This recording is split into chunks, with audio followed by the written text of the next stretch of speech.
Essa noite, capítulo número 8 do livro do Apocalipse. Nós estamos estudando capítulo a capítulo, verso a verso.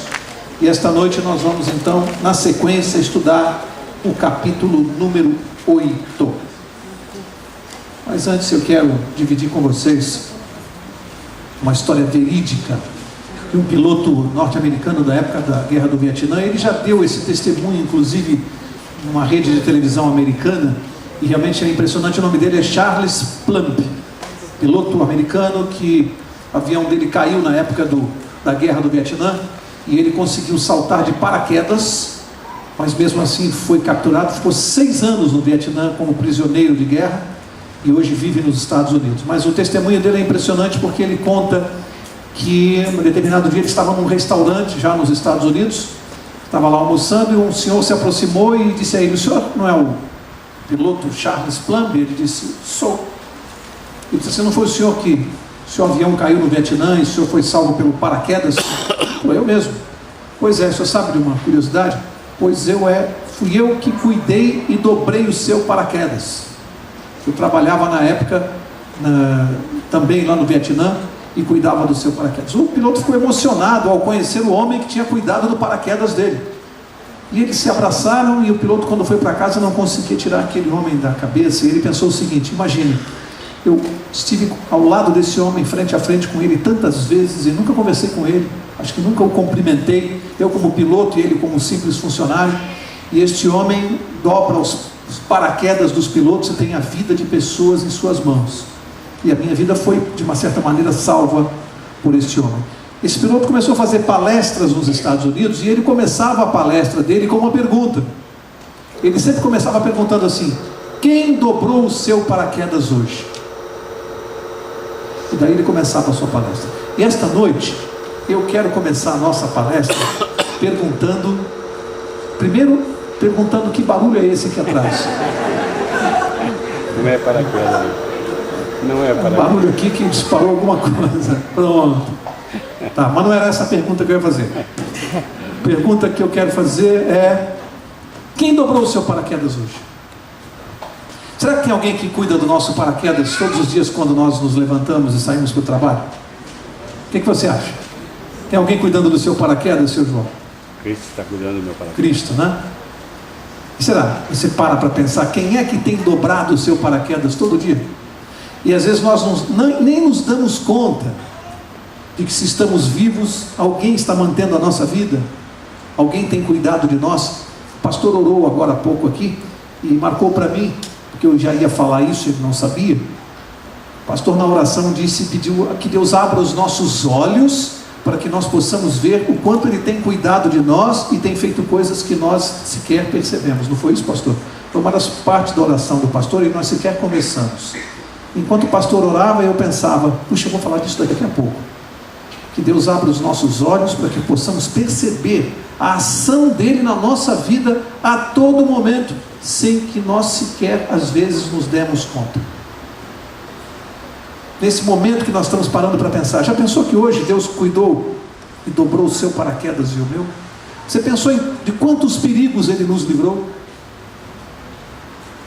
Nós estamos aqui por obra do nosso Senhor Jesus Cristo. Ele é que tem cuidado de nós. Isso tem tudo a ver com o que nós vamos estudar hoje. Esse preâmbulo não é à toa. Tem tudo a ver, porque embora ao estudarmos parece que esse estudo dessa noite, eu até comentei em casa, pensei assim ao estudar essa semana: puxa vida, como é que eu vou passar esse estudo lá? Ele é muito histórico, cheio de detalhes históricos, e eu quero mais a parte espiritual do que histórica, embora haja necessidade de entendermos a parte histórica, porque ela confirma a profecia. Mas eu vou falar da parte histórica, mas sempre dando ênfase ao que é que isto tudo que nós vamos ver essa noite, o que é que isso tem a ver com a minha vida e com a sua vida, que é isso que interessa. O que tem a ver conosco? Tudo isso aqui que nós vamos estudar essa noite. Então, abra lá comigo Apocalipse capítulo 8, verso 1. E diz assim, Apocalipse 8, 1. Quando ele abriu o 7º selo, que selo é? Que selo, gente? 7º selo. Fez-se silêncio no céu por cerca de meia hora. Por que eu dei ênfase aqui no 7º selo? Estão lembrados? Primeiro nós estudamos as 7 igrejas e vimos a profecia que tratava da história da igreja, dos períodos da igreja de Deus na terra, quando estudamos as cartas das 7 igrejas. Em seguida estudamos os 7 selos, que tratam da situação da igreja, da condição da igreja em relação ao mundo, lidando com os seus inimigos. E paramos no 6º selo, no capítulo 6, estão lembrados? Aí pulou, estudamos o 7º, que dissemos aqui que era um parênteses entre o 6º selo e o 7º, e agora essa noite então o 7º e último selo. E aí já vai engatar em mais uma cadeia profética, que são as 7 trombetas, e nós vamos estudar 4 essa noite, que estão no capítulo 8. A Bíblia já começa agora com uma nova cadeia profética. Primeiro as 7 igrejas, depois os 7 selos, e em seguida as 7 trombetas. E nós vamos ver agora essa noite o que são as 7 trombetas e qual a relação de uma coisa com outra. Ele diz aqui que ele abriu o 7º selo e fez-se silêncio no céu por meia hora. E é de se perguntar o que teria. Lembram-se quando estudamos o capítulo 6 e o 5, que vimos aquela banda de anjos, aquele coreto com milhares e milhares de anjos cantando diante do trono, cantando louvores ao nosso Senhor? Estudamos isso aqui. Que fato você imagina que pode ter ocorrido de tamanha magnitude para que a profecia diz que, ao abrir o 7º selo, fez-se silêncio no céu por meia hora? O que fez milhares e milhares de anjos se calarem? Eu sei que tem gente que sabe. Alguém gostaria de arriscar? O que gerou o silêncio no céu meia hora?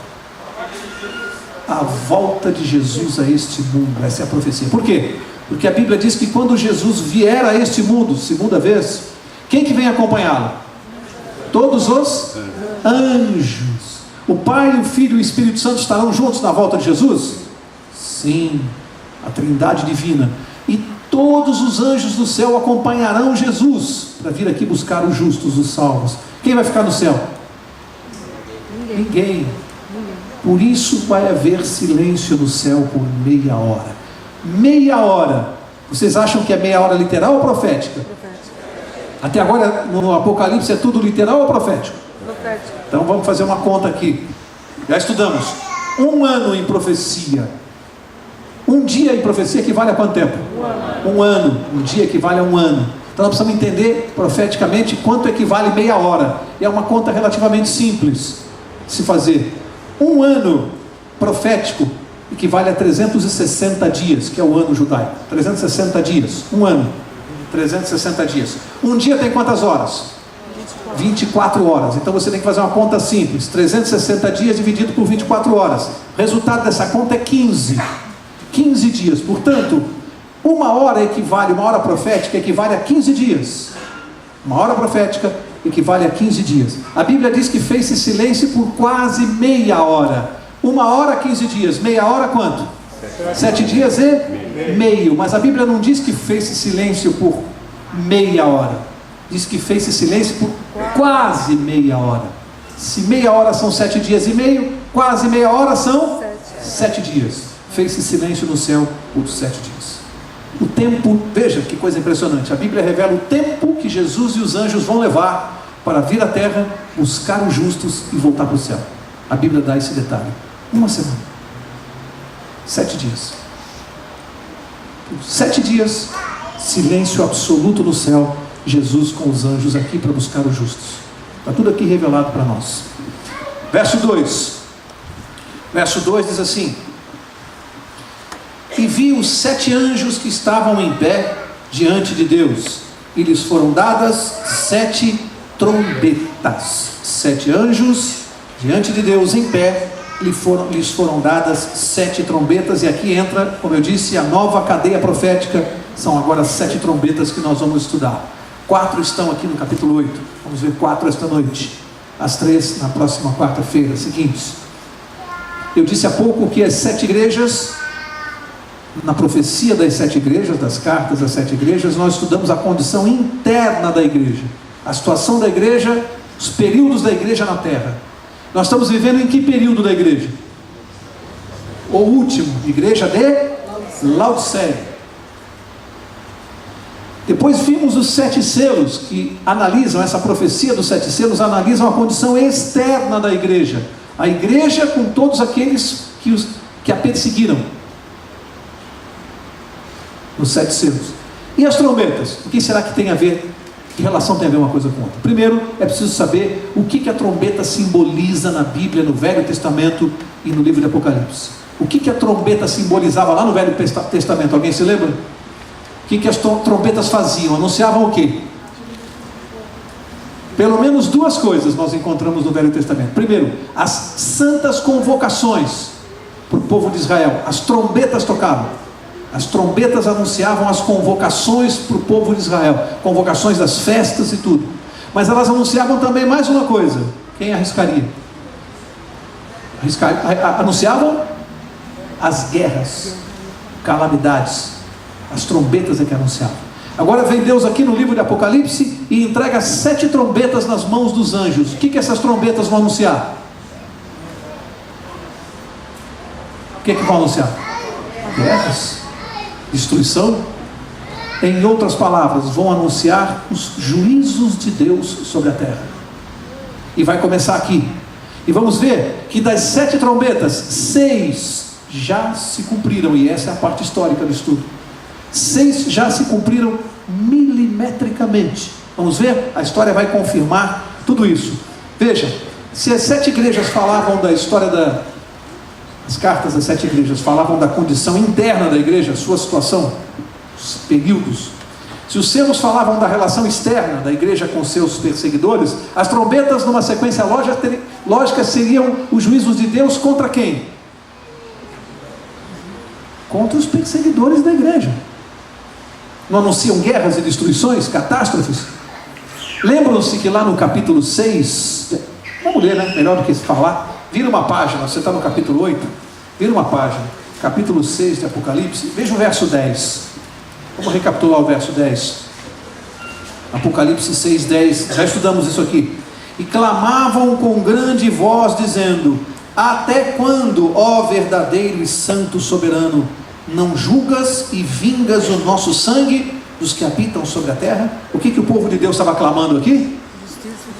Que Deus vingasse a morte dos mártires, dos perseguidos, dos oprimidos, do povo de Deus que foi massacrado ao longo dos séculos. Lembra quando isso aqui estava acontecendo? A igreja romana, que nós estudamos aqui, estava no período da Inquisição, torturando e matando. A propósito, essa semana mesmo me mandaram uma matéria sobre a Inquisição, publicada em revistas autorizadas, matérias com dados históricos, não é matéria religiosa. Me mandaram uma matéria de conteúdo histórico. Interessante, pastor. Um conteúdo histórico sobre a Inquisição, nada a ver com religião, nada disso. E eu comecei a ler a matéria, fiquei impressionado com os relatos. Impressionado, especialmente com alguns relatos que diziam que a igreja romana, a igreja católica romana na época, ela tinha inquisidores e eles tinham médicos. Sabe o que eles faziam durante as cenas de tortura? Acompanhavam o quanto aquela pessoa resistiria sem morrer. Tortura até que a pessoa não morresse, porque se morresse acabava a tortura. Para prolongar o sofrimento, eles iam monitorando para que a pessoa não morresse. Isso patrocinado por uma igreja, ao longo da história. E esse povo aqui está clamando para Deus: ó Senhor, até quando? Até quando o Senhor vai permitir? E não vai fazer justiça? E agora aqui estão as trombetas, e eu pergunto, então quem são estes inimigos do povo de Deus, da época que está acontecendo, para que as trombetas começassem a anunciar? Quem é? Roma, Império Romano. Roma era o inimigo de Deus desse período. Primeiro a Roma pagã, o Império Romano ocidental. História isso aqui. Depois a Roma cristã, Império Romano oriental. Lembram-se da profecia da estátua de Daniel? As 2 pernas da estátua representavam que período? Império Romano. Quantas pernas? Quantas divisões teve o Império Romano? Império do Ocidente e do Oriente. Depois as pernas se dividiram nos dedos dos pés. Quantos dedos? 10. Quantas nações da Europa? 10. Tudo a ver com o estudo dessa noite. Tudo a ver com o estudo dessa noite. Vamos chegar já lá. Ok? Importa saber que o inimigo do povo de Deus, contra o qual Deus vai mandar estes juízos, era Roma. Por isso vamos ver agora a história confirmando como é que isso aconteceu. Verso 3. Veio outro anjo, não é um dos 7 que tocavam as trombetas, é outro anjo, e pôs-se em que lugar? Junto ao altar, tendo um incensário de ouro. Foi-lhe dado muito incenso para oferecê-lo com as orações de todos os santos sobre o altar de ouro que está diante do trono. Um outro anjo junto ao altar. Quem é este anjo junto ao altar? Veja, aqui a gente tem que ir lá para o santuário. O pastor falou do santuário também essa noite, o estudo do santuário, bem rapidinho.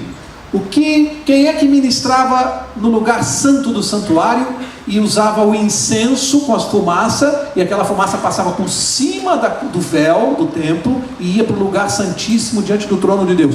Quem fazia essa intercessão no lugar santo? O sacerdote fazia a intercessão. No lugar santo do santuário celestial, quem faz as vezes do sacerdote e faz a intercessão das nossas orações perante o trono de Deus? Quem é o mediador entre o pecador e Deus? Jesus Cristo. Só tem uma pessoa que pode cumprir a função desse anjo. Quem é? Jesus Cristo. Aliás, não se surpreendam, algumas vezes na Bíblia Jesus também é tratado como anjo. Ele apareceu às vezes, a Bíblia o chama de anjo. Ele é chamado anjo do concerto. Portanto, aqui claramente só pode ser Jesus Cristo, em função da tarefa de intercessor no santuário celestial. Só Cristo pode ser aqui. Então ele é este anjo que está junto ao altar, mediando. As nossas orações chegam e ele faz a intercessão diante do trono de Deus. Verso 4. E da mão do anjo subiu diante de Deus a fumaça do incenso com as orações dos santos. Lembram-se? A função daquela ministração, o ministério ali do sacerdote no lugar santo, ele fazia aquele incensário, a fumaça passava por cima da cortina do véu e chegava ao trono de Deus. A fumaça do incenso significava, já falei, as orações dos santos. Hoje a minha oração e a sua, essa que nós fizemos há pouco agora, sobre a liderança do pastor, essa oração continua atravessando e chegando ao trono de Deus? Sim ou não? Sim. Por intermédio de quem? Cristo Jesus. Percebe que tudo aquilo que acontecia no santuário prefigurava o que acontece hoje verdadeiramente no céu. Jesus continua levando as nossas orações para Deus. Ele é o nosso intercessor. É por isso que ao concluirmos cada oração, como fez o pastor aqui, ele sempre termina dizendo que pedimos em nome de Jesus. A oração só chega como a fumaça do incensário por intermédio do intercessor. Por isso que nós temos que pedir em nome de Jesus, e é o que ele está fazendo aqui no santuário. Verso 5. Então o anjo tomou o incensário, encheu-o de fogo do altar e lançou-o sobre a terra, e houve trovões, vozes, relâmpagos e terremotos. Agora preste atenção aqui. Agora preste atenção. Primeiro, a obra de Cristo vinha sendo que as orações fossem para onde? Para a terra ou para o trono de Deus?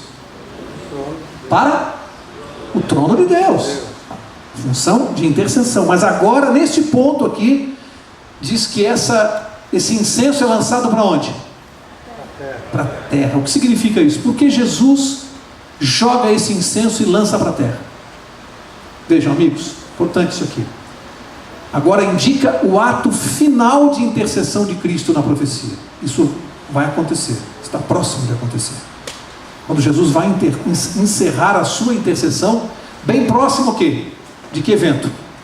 Da sua volta. Ele vai encerrar a intercessão.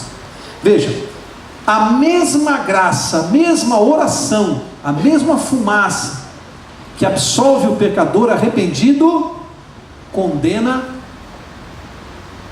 o ímpio, o pecador que não se arrepende.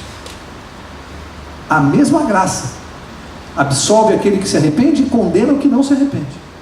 Quando Jesus termina o seu ato de mediação, conforme está aqui na profecia, há uma consequência para os justos e para os ímpios. O que acontece para os justos? Naquele momento que está próximo a acontecer. Para os justos, o justo sabe que naquele momento Jesus terminou a intercessão através das orações.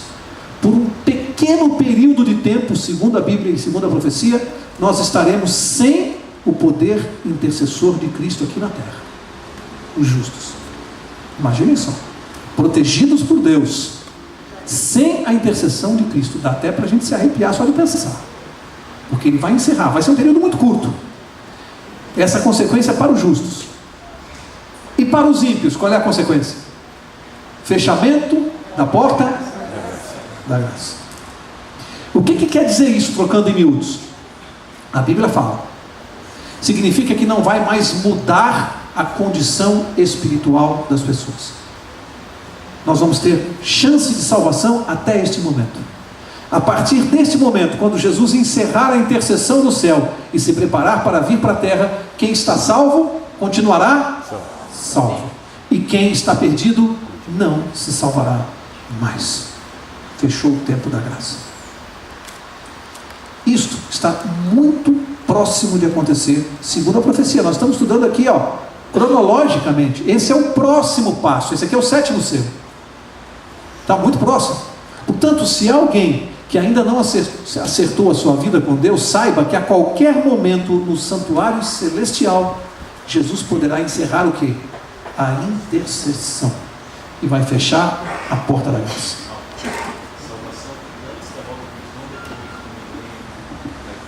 Salvação antes da volta de Cristo, não depois do milênio, ou durante o milênio, ou alguns pensam a teoria do Armagedon. Não, salvação é como o Dr. Mauro aqui explicou, haverá um tempo de intercessão e esse tempo vai se terminar.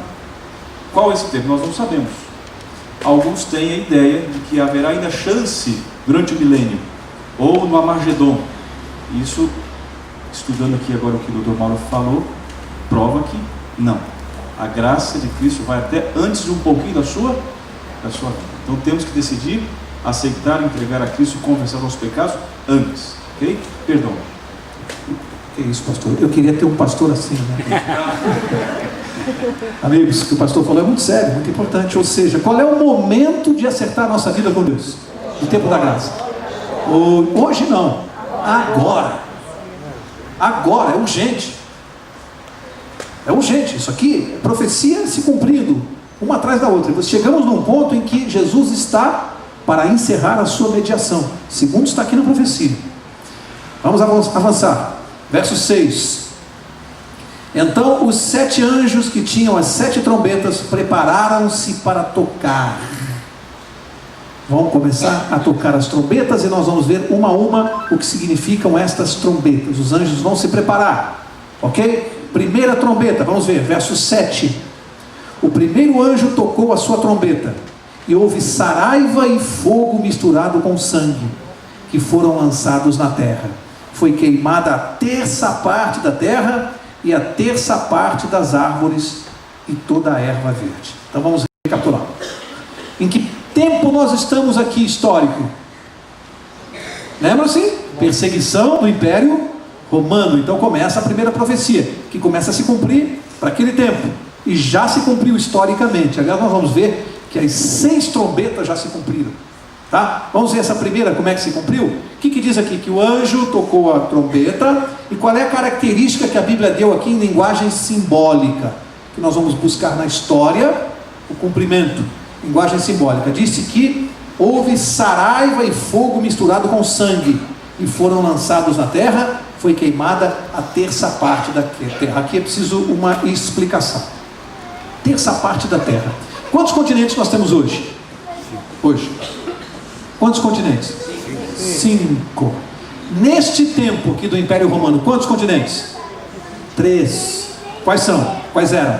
Europa, Ásia e África. Só havia esses 3 continentes. A América e a Oceania ainda não haviam sido descobertos.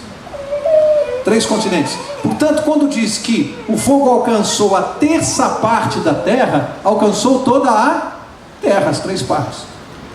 Vejam, de que maneira isso aconteceu? Porque qual era a capital? O Império Romano governava todo mundo naquela época, dividido nessas 3 regiões. Qual era a capital do Império Romano na parte europeia? Roma. Qual era a capital do Império Romano na Ásia? Constantinopla. E qual era a sede do Império Romano na África? Cartago. Roma, Constantinopla e Cartago. Por história, você pega qualquer livro dos nossos filhos aí em casa, você vai estudar isso aí. História pura, isso aqui. E aí, o que acontece? Constantino era o imperador romano desse período, que isso aqui começa a acontecer. Acontece que depois que Constantino morreu, os 3 filhos dele herdaram o império. E o nome dos 3 filhos é bem curioso, porque é Constantino II, Constâncio e Constante. Parece aqui o filme Os 3 Filhos de Francisco. Constantino, os 3 herdaram. Então Constantino II ficou com a Europa. Era brinquedinho, né? Vamos distribuir aí um continente para cada filho. Constantino II ficou com a Europa, Constâncio ficou com a Ásia e Constante ficou com a África mais um pedaço da Itália. Assim foi dividido o Império Romano, tá? Então a profecia, ela atinge aqui. E aí, como é que nós vamos buscar na história como é que se cumpriu? Aí você vai fácil, você vai lá na história e você começa a perceber quando é que o Império Romano começou a ser atacado. Porque parecia invencível o Império Romano. Foi o mais longo de todos. Parecia que nada seria capaz de destruir o Império de Ferro. E aí quando você vai na história, você descobre que Alarico, rei dos visigodos, quem se lembra que estudou isso? Visigodos, estão lembrados? A gente estudou essa história. Alarico, rei dos visigodos, cercou Roma no ano 410, olha a profecia aqui. Só que algo interessante, naquela época ele atacou através das montanhas, ele veio pelas montanhas e o ataque foi por terra, por isso diz que é a terça parte da terra. Todo o ataque foi por terra, cavalos, arcos, flechas, era a arma daquele momento. O ataque era através das montanhas. Agora, essa primeira trombeta, versos 8 e 9, vamos ver. O segundo anjo tocou a trombeta, portanto a segunda trombeta, e foi lançado no mar. Olha só, agora a coisa não é na terra, é no mar, como que um grande monte ardendo em fogo, e tornou-se em sangue a terça parte do mar, e morreu a terça parte das criaturas viventes que havia no mar, e foi destruída a terça parte do navio. Impressionante. Aí você vai à história. Logo em seguida do ataque dos visigodos ao Império Romano, a história te mostra que vieram em seguida os vândalos, chefiados por um general chamado Genserico. Genserico, rei dos vândalos. O que eles fizeram? O ataque não foi pelas montanhas, o ataque veio pelo mar, mar do Gibraltar e do Nilo, pura história. O que aconteceu? Aconteceu que numa batalha famosíssima que a gente estudou na escola, a batalha de Cartago, sabe quantos navios esse general dos vândalos destruiu numa batalha? 1113 navios. Por isso que a Bíblia diz que se fez uma montanha de fogo no mar, porque era navio demais queimando, e a visão daquilo era uma montanha de fogo em pleno mar, uma batalha naval. Daí, deste ato de destruição incrível, sem proporções, surgiu uma expressão que nós usamos até hoje, que é o vandalismo. Vem aqui dos vândalos. Hoje você fala assim, foi um ato de vandalismo lá na cidade e destruíram tudo, saquearam as lojas. Vem daqui, vandalismo. Essa destruição desse povo aqui, tá? Cumprindo a profecia da segunda trombeta. Vamos em frente, agora versos 10 e 11. Versos 10 e 11 diz assim: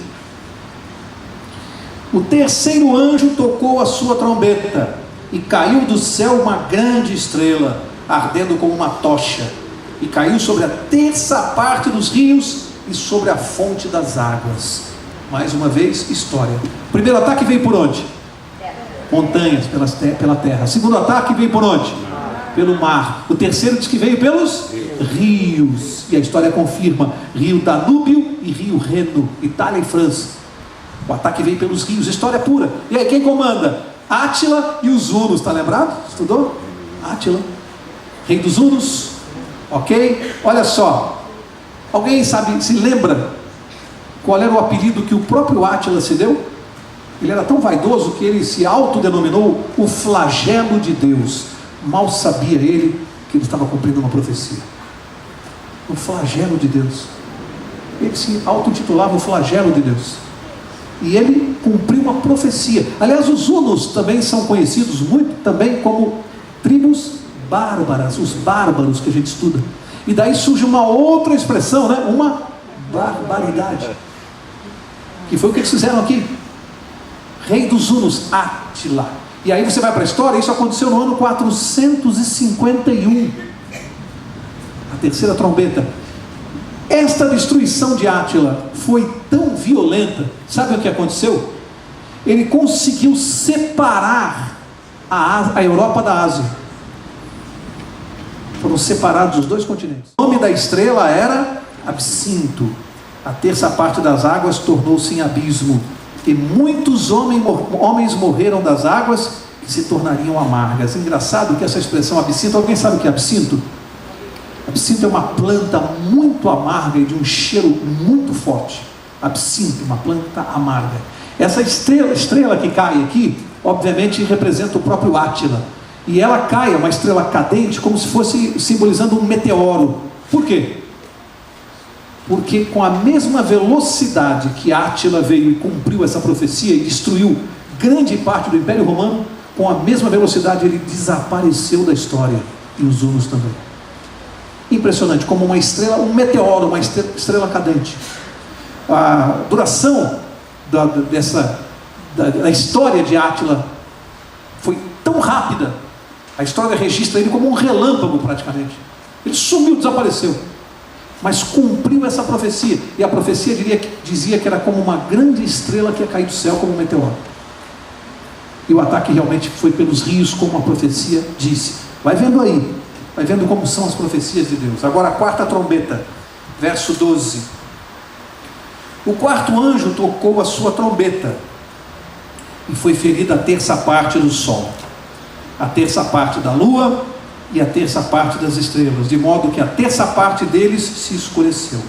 A terça parte do dia não brilhou, e semelhantemente a da noite. Para aqui. Aqui, também muito interessante, porque a gente vai à história e percebe que o último e definitivo ataque contra o Império Romano, que gerou a queda do Império Romano do Ocidente, aconteceu em que data? Alguém se lembra o ano? Até quando durou, na profecia de Daniel, o Império Romano? 476. Olha a rapidez das quatro trombetas.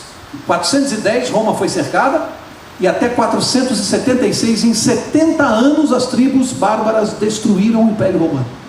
Odoacro é o nome do general. Ele era um dos generais de Átila, e ele chefiava os Érulos. Érulos, estão lembrados? Estudamos os visigodos, bárbaros, Érulos na história. Está aqui. Foi este general que derrubou o Império Romano do Ocidente no ano 476. E aqui diz uma coisa interessante, que as luzes começaram a se apagar. Interessante porque nos ataques anteriores, o Império Romano foi sendo dizimado e destruído.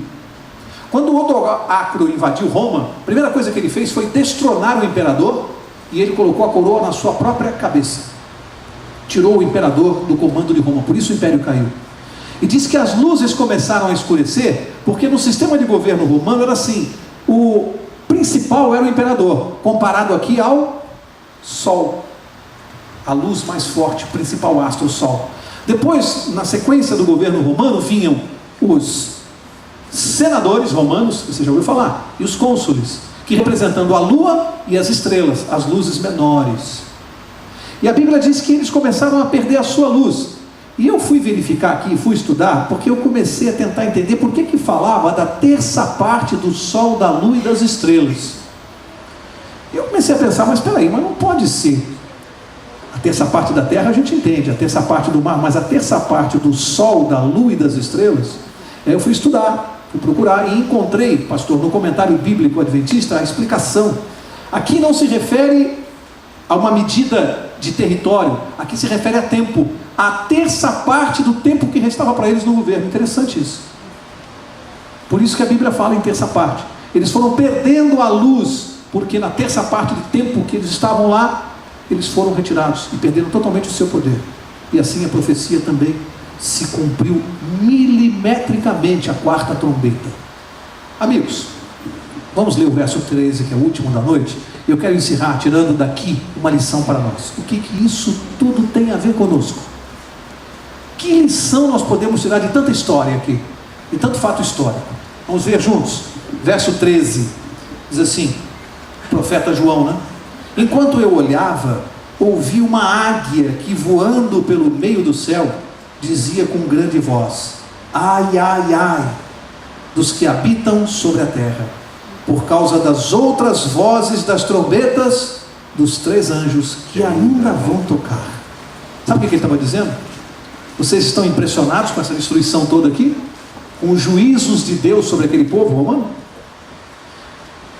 A águia que voava dizia assim, 3 vezes ai, ai, ai, ai, porque estamos na quarta trombeta. Ele está dizendo assim, as outras 3 que vêm vão ser muito mais severas. Você está curioso para saber quais são? Você vai ter que vir aqui na próxima quarta-feira, para você saber o que vem pela frente aqui. Quais são as outras 3 que a águia adverte, olha, vai ser muito pior. Mas eu disse que eu queria tirar aqui uma lição para nós, para a nossa vida. E a lição que não dá para deixar de ver aqui, que está muito clara, se a gente lê as entrelinhas do que está aqui, é o seguinte, amigos: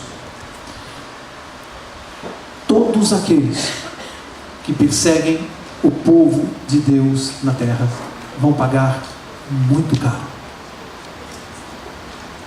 Muito caro. E aqueles que perseguem o povo de Deus não são somente o Império Romano, pagão, cristão, depois a Roma pagã, a Roma cristã, depois a Roma papal, depois os poderes que vieram depois da Roma papal, que estão aí. A Bíblia não está falando só desse. Vocês se lembram quando Paulo perguntou para Jesus: Senhor, quem és tu? Jesus disse assim: Saulo, Saulo. A quem Saulo estava perseguindo? O que é perseguir o povo de Deus? Percebe? Eu posso estar também perseguindo o povo de Deus com as minhas atitudes, com coisas que eu possa fazer, com coisas que eu possa dizer. E o que Deus está mostrando para nós é o seguinte: a sua justiça na terra será feita. Aqui, ele já adiantou uma parte do seu juízo sobre aqueles povos. Aqui era adiantamento de juízo. Deus fez juízo contra Roma. Mas ainda vem mais. Ainda vem mais. E a gente vai estudar o que vem pela frente. Ainda não terminou sobre este poder. Tem mais coisa. Mas o que importa para mim e para você é que nós precisamos entender uma coisa: Deus está no comando. Deus não abandonou esse mundo à sua sorte. Está mostrando para nós, como o pastor disse na oração, Ele agindo diante dos nossos olhos. Esses povos aqui, receberam juízos de Deus. O Império Romano foi massacrado e derrubado. Amigos, eu anotei, o Império Romano mandou no mundo do ano 753 a.C. ao ano 476 depois de Cristo. Contam séculos. Parecia indestrutível, até o momento que Deus disse: acabou a brincadeira. Mandou 4 tribuzinhas, e destruiu o império que comandava 3 continentes. Isso é o poder de Deus. Vem mais pela frente, e nós precisamos saber, porque você e eu precisamos entender que Deus está agindo diante dos nossos olhos todos os dias. Basta ligar a televisão e acompanhar os acontecimentos. Deus agindo, Deus operando. É só conhecer esse livro aqui. E se Ele está operando nas forças do mundo, Ele está operando na minha vida e na sua? Então eu tenho que ter medo do quê? Do quê? Agora, o que eu preciso sim, para encerrar e o pastor orar por nós esta noite, o que eu preciso é fazer uma coisa. E aqui eu me lembro da história de um professor. Aliás, isso foi contado por um médico. Eu assisti isso numa palestra, um médico contando que na época da faculdade de medicina, aulas de fisiologia, e esse médico contando que houve um feriado prolongado, e após o feriado os alunos estavam lá na faculdade de medicina. O professor chegou para iniciar a aula, o velho professor, e como havia um feriado prolongado, os alunos estavam conversando muito alto sobre o feriado, o que fizeram, onde viajaram, e o professor, vendo aquela agitação, deu a primeira batidinha na carteira, né? Para fazer em silêncio. Os alunos estavam muito agitados, continuaram conversando, fazendo barulho. Ele deu a segunda chamada. E a terceira, e a classe não parava de fazer barulho. E o aluno, esse médico dizendo assim, e aí eu vi aquele professor dar um esculacho na classe, como poucas vezes eu vi na minha vida. Eu vi ele bater com força e gritou, as pessoas se assustaram, porque ele não era de fazer isso. E ele disse assim, eu quero dizer uma coisa para vocês, pela minha experiência de tantos anos de cátedra. Essa faculdade e a vida me ensinaram uma coisa. Eu não sei quantos de vocês sabem que apenas 5% dos alunos de uma turma como essa, apenas 5% serão grandes médicos. Apenas 5%. A grande maioria serão profissionais medíocres. E isso vale para todas as profissões, disse o professor. Apenas 5% dos taxistas são especiais. Apenas 5% dos advogados. Em quase todas as profissões, apenas 5% fazem a diferença. São pessoas especiais. 95% são medíocres. E o professor disse, eu gostaria esta manhã de dar aula para os 5%. Mas eu não sei quem são. Eu vou precisar dar aula para eles, mesmo que os outros 95% continuem a fazer barulho e atrapalhar. Mas eu preciso dar aula para esses 5%. E eu vou dar aula para esses 5%. E o médico disse, nunca se viu tamanho silêncio na sala de aula. Ao longo do ano foi a turma mais silenciosa. Depois dessa advertência. Ele concluiu dizendo uma coisa incrível. Um médico já formado disse, olha, eu quase não me lembro mais nada das aulas de fisiologia. Mas eu não consigo me esquecer daquele professor que fazia parte dos 5% de professores que mudam a vida de uma pessoa. Isso vale para nós. Nós estamos no grupo dos 5% de cristãos verdadeiros que fazem a diferença, que vão subir com Jesus? Ou estamos no grupo dos 95% de cristãos medíocres, de cristãos que batem ponto, de uma vida cristã e espiritual medíocre? Em que grupo nós estamos? Isso é uma coisa para responder no travesseiro, sozinho. É para analisar a própria vida da gente. Porque um estudo como dessa noite, para mim a história vale apenas para confirmar a minha fé, apenas para mostrar que Deus está agindo, mas para mim serve para uma coisa muito mais maior. Eu preciso estar no grupo dos 5% para subir junto com Jesus. É isso que interessa. Eu preciso arrumar minha vida. Eu preciso estar de acordo com a vontade de Deus. Eu preciso ter uma vida espiritual que me habilite a viver no céu. Porque tem gente querendo salvação, mas sem mudança de vida. E eu vou dizer uma coisa que eu já ouvi de pastores. Quem não mudar a sua vida aqui agora, não vai gostar do céu. O céu é lugar para pessoas transformadas, convertidas. Quem quer ir para o céu, pensando do jeito que pensa e vivendo do jeito que vive, vai detestar o céu.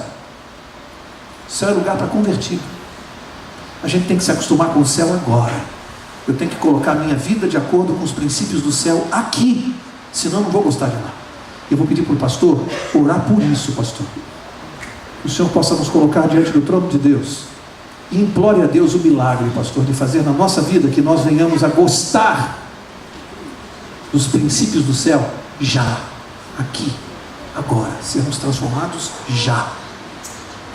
Eu vou pedir ao pastor que faça isso, e na próxima quarta-feira vamos estudar então o capítulo 9 e os 3 A's. Vamos estudar aqui na próxima quarta-feira. Paulo, no ano começou a falar sobre Roma ocidental, Roma oriental, poder político, poder religioso. Tudo isso agora fará parte de um escopo de continuidade do estudo bíblico que vai nos dar claramente a definição desses 95% e dos 5%. Nós não vamos entrar e nem abordar temas de denominações religiosas, mas de valores e princípios que regem os 5% do povo de Deus. Então, não percam, convidem a quem vocês puderem, porque da agora para frente a profecia bíblica vai começar a colocar a realidade também dos nossos dias. Vocês estão acompanhando a realidade política do nosso país? A realidade política de todas as outras nações? Estão acompanhando a realidade religiosa do nosso tempo que estamos vivendo? Então, de agora em diante, nós vamos entender o porquê de tantas situações que estamos vivendo, pela profecia bíblica. Então, não falta. E tragam quem você puder. Hoje eu fiquei muito feliz, porque alguém me disse o seguinte: pastor, eu quando recebi o grande conflito, eu peguei num dia e no outro eu li rapidamente, e que maravilha de livro, que livro agradável. E perguntou: quando é que foi que essa senhora escreveu esse livro? E ficou ali impressionada com o tempo de que eu disse que aproximadamente 100 anos ou um pouco menos. Tudo que foi escrito no Apocalipse, no grande conflito, que foi escrito há mais ou menos 80, um pouco menos desse tempo. Então, queridos, antes da oração, o que nos vai tornarmos firmes, ficarmos de pé no tempo do fim, será aquilo que vamos hoje começar a estudar, quem sabe em casa, e a orarmos aqui hoje. São os nossos valores e princípios do verdadeiro povo de Deus. Então vamos agora ficar de pé e orar para que Deus nos coloque dentro daquilo que Ele espera do seu povo.